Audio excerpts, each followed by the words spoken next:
A new synthetic killer drug known as flakka is spreading rapidly across the United States and already causing an epidemic of overdose fatalities and acts of violence. We're talking about flakka. Flakka? The drug is called flakka. Some have dubbed it the insanity drug. And it's everywhere. It's been described as the scariest drug in the world. More powerful than heroin or cocaine.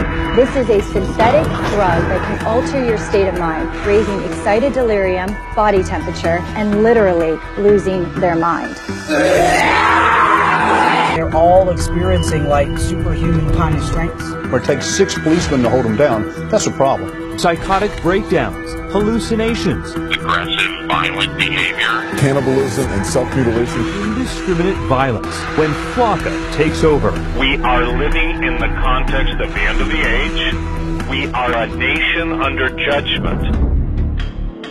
Welcome to stage 1 of the zombie apocalypse. It's been long theorized that controlled substances can bring people closer to the spirit world. Sometimes, however, what comes out of that experience isn't what you'd expect. And right now, our society is being plagued, dominated by an epidemic of controlled substances. In the 1970s, people were talking about peace and love, but nowadays people are coming back from bad trips and total psychosis. The number of overdoses are up, as are the cases of total zombification, i.e. demonic possession. The dark side opens people up to such possessions through lack of faith and environmental conditions. And while this isn't so much an issue with people of faith or orthodox practitioners, if your foundation is public education, if your dogma is militant atheism, substances like bath salts or flakka can be the ingredient that pushes you over the edge, an edge that you will never come back from. Weaponized substances such as bath salts and spice are being mixed into just about everything these days.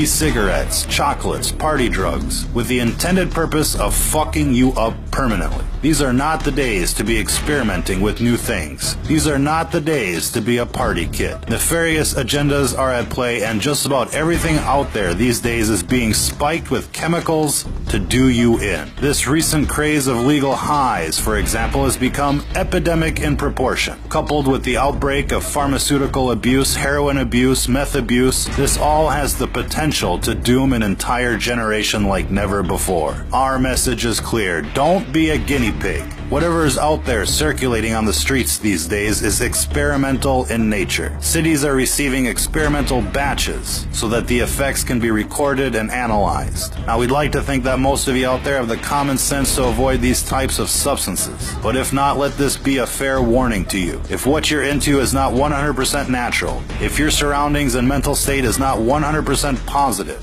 whatever you're thinking about is not worth the experimentation. Even alcohol has the potential of channeling in evil spirits. If you go to a liquor store, in British English societies, hard liquor is called spirits, and it's called spirits for a very good reason. Again, these are gateway substances, and when they're added to the atheist psyche, anything is possible. If you've ever seen somebody turn bright red while drinking, you're basically watching demonic forces take over. Most times, the affected individuals are unaware, and while most of us dismiss their drunken behavior as simply being drunken behavior, there is something else going on. The dark side is constantly trying to induce what's called mutation by design. It's the main reason why everything you buy is laced with chemical or unnatural substances. They call the food GMOs, with the intended purpose of changing the composition of people from a natural state to an unnatural state, from a natural vibration to an unnatural vibration. And while this gets into the metaphysics of the world at large, what you're seeing here isn't natural,